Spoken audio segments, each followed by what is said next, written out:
Hello everyone, কেমন আছো তোমরা সবাই? আশা করছি খুব ভালো আছো। তো আমিও ভালো আছি। নতুন একটা ব্লগে অনেক অনেক স্বাগত, অনেক অনেক ভালোবাসা। এই কয়েকদিন ধরে না রোদ দিচ্ছে না বৃষ্টি দিচ্ছে, তবে গরমটা কিন্তু কমছে না, গরমটা কিন্তু ঠিক মতোই দিচ্ছে। মানে আকাশটা এই মেঘ করছে আবার রোদ উঠছে, তবে আজকে কিন্তু সকালবেলার থেকেই রোদ উঠে গেছে।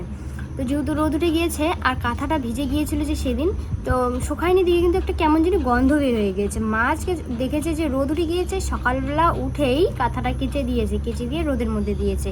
আর আমি তো মামামকে স্কুল দিয়ে আসলাম সবেমাত্র, এসে এই যে ফ্যানের তলায় বসে আছি। মানে স্কুল থেকে আসলে মানে ফ্যানের তলায় না থাকলে হবেই না, মানে এত গরম লাগে। আর যেহেতু আমি স্কুলের মানে টাকা দেবো, তো ফিস কার্ডটা আনিনি, তো তার জন্য আর কি আমার শাশুড়ি মা পাঠিয়ে দিয়েছে। তার জন্য মামামের সঙ্গে এই যে দেখো বাউলি আর যে ম্যাঙ্গো ফ্রুটি একটা দিয়েছে।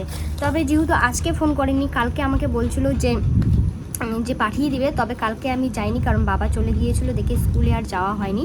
তো আজকে আবার ফোন করিনি। তো মামামকে যেহেতু আমি টিফিন দিয়েই দিয়েছি, আর এতগুলো টিফিন কিন্তু ও খেতে পারবে না, তো তার জন্য কিন্তু আমি এই যে বাড়িতে নিয়ে এসেছি। ভাবলাম কি বাড়িতে পরে খাবে, এতগুলো টিফিন আর দিলাম না। তো চলো, আমি সারাদিনে কি করছি কি না করছি সেটাই তুলে ধরার চেষ্টা করব। আর যেভাবে তোমরা আমাকে মিনি ব্লগে ভালোবাসা দিচ্ছ, প্লিজ একটু বড় ভিডিওতে এরকম করে একটু ভালোবাসা দাও, তাহলে আমি কিন্তু অনেকটা এগিয়ে যেতে পারবো। আর না হলে তোমাদের ভালোবাসা আর তোমাদের সাপোর্ট ছাড়া আমি কিন্তু কোনোদিনও এগিয়ে যেতে পারবো না। তো যাই হোক, কী করবো না করবো সারাদিনে ব্লগটা দেখতে থাকো। এই যে দেখো ময়দি কিন্তু সুপারিও বের করে দিয়েছে, আর এখানে হচ্ছে এই যে কাঁথাটা কেচে দিয়েছে। টালের ওই দিকে বেশি একটু রোদ নেই, তো তার জন্য এই যে চেয়ারের মধ্যে করে দিয়ে দিয়েছে। আর আমাদের বাড়ি মহারাজা, ও বাড়ির থেকে বেরোই হয় না, সারাদিন ওর জন্য খাবার নিয়ে আসতে হয়। যে এইখানে এক ব্যাগ ঘাস আছে, এখানে আছে, ও সারাদিন এখানে খেতেই থাকবে, মানে বাড়ির থেকে বের হতে চায় না ও।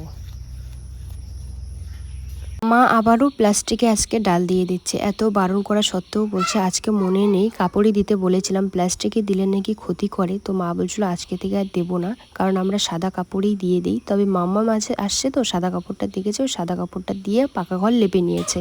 তার জন্য মা বলছে ভালো একটা সাদা কাপড় ধুয়ে দিয়ে তারপরে ওইখানেই ডাল দিতে হবে, প্লাস্টিকে করে দেওয়া যাবে না। যেহেতু আগে জানতাম না যে প্লাস্টিকে ডাল দেওয়া যায় না, তখন অনেকেই দেখেছে আমাদের বারণ করেছে। তবে এখন জানা সত্ত্বেও না দিলে পরে মনটা জানি কিরকম লাগে, যে ক্ষতি হয় সবাই বলে, কিন্তু তো জানা সত্ত্বেও দেওয়াটা মনে হয় ঠিক না। যদি না জানতাম, না জেনে যে কাজটা করবে সেটার কিন্তু কোনো ভুল নেই।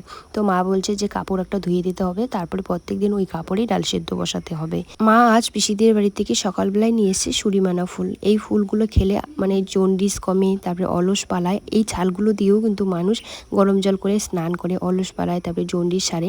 তো ওগুলো নাকি খাওয়া খুবই উপকারিতা। তবে আমি কেন জানি খেতে পারি না, আমার না মুখের মধ্যে তেতো তেতো জিনিস লাগে। তবে এগুলো তেতোই, করলার থেকেও কিন্তু বেশি তেতো লাগে। তবে মা বলছে যে এগুলো আজকে একটু হলেও খাবি, এগুলো খেতে লাগে, এগুলো খাওয়া খুবই ভালো। বাবার বাড়িতে আসলে কিভাবে যে দিনগুলো চলে যায় বোঝাই যায় না। দেখতে দেখতে 2.5-3 মাসের মতো কিন্তু হয়েই যাচ্ছি। তবে ওই যে শ্বশুর বাড়িতে গেলে বর ছাড়া যেরকম অসহায় লাগে, একদম থাকতে ইচ্ছা করে না। তবে কিচ্ছু করার নেই, মেয়েদের এটাই হচ্ছে জীবন, শ্বশুরবাড়ি যেতেই হবে। তো তার জন্য তো আমার এখন চলে যেতেই হবে। তো মা বলছে আর কয়েকটা দিন থাক, কয়েকটা দিন থাকার পরে তারপরে যাই। মায়েদের তো এটাই বক্তব্য। আমি রেডি হওয়া তো দূরের কথা, যদি শুধু মুখ দিয়ে বলি যে মা কালকে বাড়ি চলে যাব, বারবার যে কতবার বলবে আজকে থাক না, নাহলে তোর মেয়েকে রেখে যা। মানে বিশেষ করে আমার মায়ের থেকে আমার মেয়ের মায়ায় মানে জড়িত বেশি আমার মা আর বাবা। এরকম করতে করতে তো অনেক দিনই হয়ে গেলাম, তবে তো যেতে তো হবেই।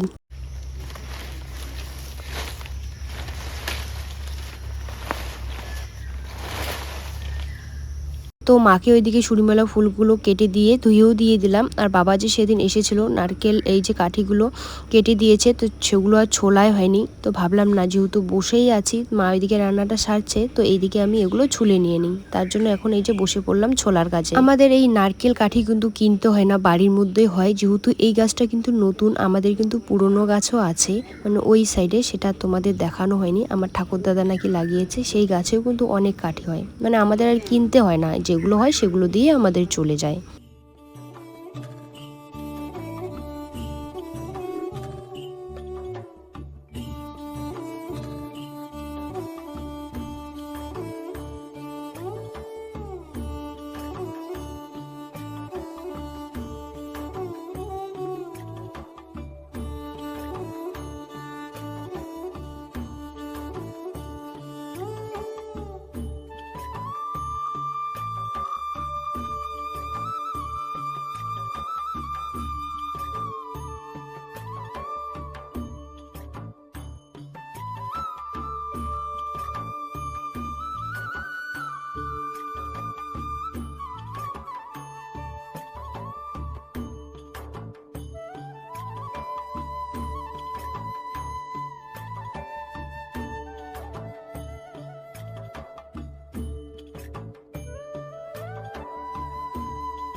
তো এই যে মা এখন ভাত বেড়ে নিচ্ছে, মামামকে খাইয়ে দিল, আর এখন মা আর আমি খেয়ে নেব। আর ঠাম্মা আগেই খেয়ে নিয়েছে, এখানে ভাত বেড়ে নিয়ে নিচ্ছে।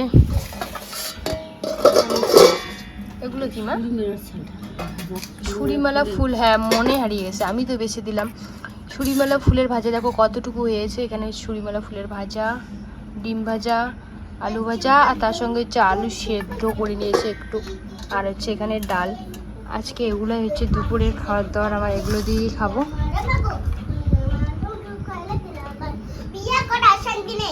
খাওয়া দাওয়া সারতে না সারতে ওইদিকে চলে এসেছে জল। প্রত্যেক দিন আমাদের সঙ্গে এরকমটাই হয়, মানে যখনই খেতে বসবো খাওয়াও অর্ধেকই হয়ে যাবে, তারপরে দেখবে জলও চলে আসবে। আর অনেক সময় খাওয়া শেষ হতে না হতে এদিকে আবার জল বন্ধ করে দিয়ে দেয়। তো আমি খাওয়া দাওয়া সেরে নিয়ে মা তো ওইদিকে খাইয়ে তারপরে হচ্ছে ওইদিকে একটু বাসনপত্রগুলো বের করছে। তা আমি ভাবলাম কি না মা, তাহলে আমি কিন্তু জলগুলো ভরে নিই। তো মা বলছে তাড়াতাড়ি করে জলগুলো ভরে নিয়ে নে। তো তার জন্য এই যে এখন তাড়াতাড়ি করে আমি জলগুলো আগে বোতলের মধ্যে ভরে নিয়ে নিচ্ছে, তারপরে বালতি ড্রাম যা আছে সবগুলোর মধ্যেই ভরে রেখে দিয়ে দেবো। দিনে একবেলা করে জল দেয়। আগে যখন নতুন টিউবওয়েলগুলো দিয়েছিল তখন কিন্তু দিনে 3 বেলা করে জল দিত। 8টার সময় দিত, 12টার সময় দিত, আর 4টার সময় দিত। এখন 4টার সময় দেয় না, ওই 3টার সময় করে দেয়। তো তার জন্য এই যে জলগুলো না ভরলে খাবো কি, আর আমাদের জলটাই বেশি লাগে। মামাম তো একটা করে বোতল মুখে লাগাবে, আর অর্ধেক জলেই কিন্তু মামাম ফেলে দেয়। তোমাদের সঙ্গে গল্প করতে করতে আমার কিন্তু জল ভরাও এদিকে হয়ে গেল। আমাদের এইটুকু জায়গার মধ্যে দেখো কত কিছু লাগিয়েছে মা। এখানে একটা সুন্দর দেখে দেখো কত সুন্দর একটা মানি প্ল্যান্টের গাছ লাগিয়েছে। তার সঙ্গে হচ্ছে এই যে এটা হচ্ছে পান গাছ, এটা হচ্ছে পুঁই শাক গাছ, আর এখানে এটাকে আমরা বলি শালধনিয়া পাতা। যদি সবজিতে দাও না এত সেন্ট করে।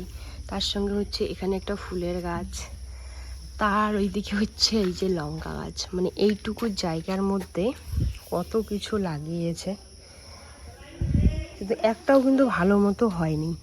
পান গাছটা মামাম কেটে দিয়েছিল, তার জন্য কিন্তু হয়নি, নাহলে এতদিনে উপরে উঠে যেত এই গাছের মধ্যে।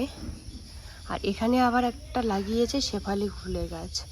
মানে এই চারাগুলো এখানে বুনছে, যখন আর কি ভালো করে হবে তখন আবার কি অন্যখানে গিয়ে আর কি লাগানো হবে।